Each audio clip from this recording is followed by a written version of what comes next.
ఓం నమో నారాయణాయ.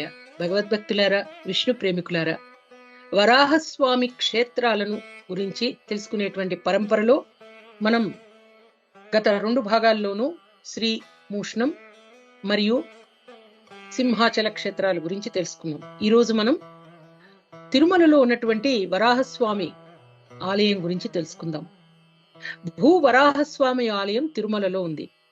భూమాతను హిరణ్యాక్షుడి నుంచి కాపాడిన తర్వాత వరాహస్వామి వారు పుష్కరిణికి ఉత్తర భాగాన 7 కొండలపై చక్కగా నివసించారట. అందుకనే ఈ క్షేత్రం ఆది వరాహ క్షేత్రం. ఇది కృతయుగంలో, కానీ కలియుగంలో శ్రీ వెంకటేశ్వర స్వామి వేంచేశారు కదా 7 కొండల మీదకి. ఆయన అభ్యర్థన మేరకు వరాహస్వామి వెంకటేశ్వర స్వామి వారికి భూమిని కలియుగాంతం వరకు ఉండటానికి ఇచ్చారట. దానికి ప్రతిగా తిరుమలలో ప్రథమ కైంకర్యం, ప్రథమ పూజ, ప్రథమ ఘంటా నినాదం భూ వరాహస్వామి వారికి మాత్రమే చెందేటట్టు నిర్ణయించబడింది. భగవద్భక్తులరా, మర్చిపోకండే, తిరుమల క్షేత్రాన్ని దర్శించినప్పుడు ప్రప్రథమంగా భూ వరాహస్వామిని దర్శించిన తర్వాత మాత్రమే వెంకటేశ్వర స్వామి వారిని దర్శించుకోవాలి. భూ వరాహస్వామి రూపం చూడండి. 2 హస్తాలలో శంఖం, చక్రం. ఉత్తరాన్ని చూస్తూ స్వామివారు చక్కగా విరాజమానమై ఉంటారు. భూదేవి స్వామివారి వామహస్తంలో దర్శనమిస్తారు.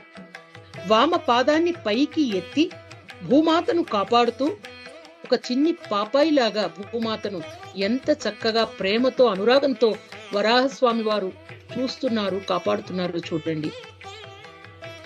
అత్యంత విశేషమైనటువంటి రూపమండి ఆది వరాహస్వామి ఆలయంలో ఉన్నటువంటి స్వామివారి మూల రూపం.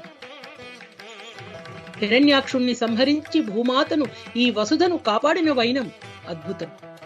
భగవద్భక్తులారా, ఓం శ్రీ భూవరాహాయై నమః. ఓం శ్రీ భూవరాహాయై నమః.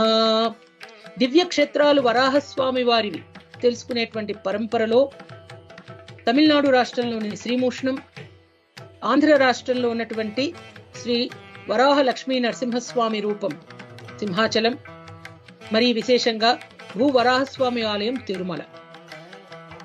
ఎంత ఆనందంగా ఉందోనండి. వరాహస్వామి కృతయుగంలో స్వామివారు భూమిని కాపాడినటువంటి వైనం. మరి వరాహ రూపాన్ని, వరాహ అవతారాన్ని స్మరిస్తూ ధరిస్తూ మరిన్ని విశేషాలతో తరువాయి భాగంలో మళ్ళీ కలుసుకుందాం. అప్పటి వరకు స్వామి వారిని చూడండి.